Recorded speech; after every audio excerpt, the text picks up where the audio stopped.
Magandang umaga mga kababayan, mga kabirada. Nandito po tayo ngayon sa Zone 1 or boundaryan po ng Zone 1 at Zone 2 ng Barangay Basiao Coastal, kung saan po isinasagawa ang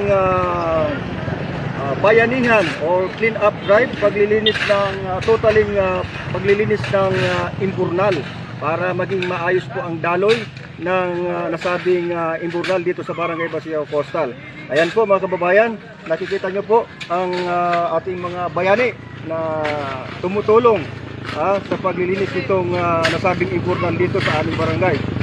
At ngayon mga kababayan, ito po ay sa disposisyon at sa pangunguna at sa pamumuno ng ating dating retired PNP Police na si Mr. Romulo Avila. Yan mga kababayan, yan kung nakikita nyo, yan po yung nakasandong puti, yan po si Mr. Romulo Avila, dati pong retired PNP Police ng bayan ng Pioduran.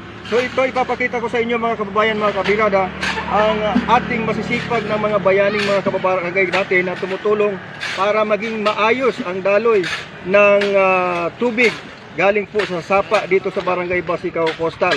Para po sa inyong kaalaman, pag kasi po bumabaha, umuulan at bumabaha ng malakas, ito pong imburnal na ito ay nababara ng mga kahoy, at pag ito po ay nabara, doon na po yung mga tubig tubig galing sa sapa ay rumaragasa po papunta na po sa kabahayan dito sa Zone 1. Kaya malaki po itong pinsala dito sa mga taga Barangay Basiao Coastal, lalong-lalo na po dito sa Zone 1, no?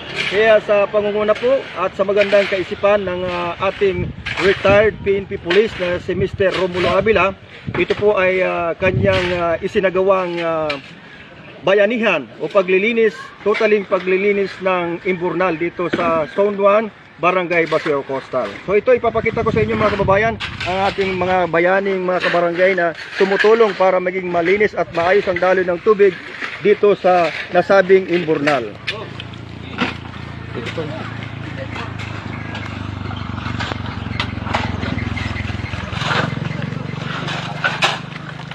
Ito mikot siya ka. Pinatutukan mo ka na guys imburnal. Lalakas ko ba kayo katutukan? Sige. Ito ka.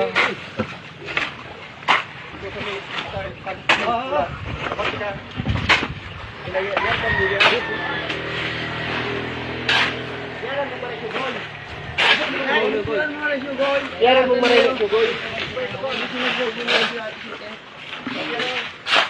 Ha?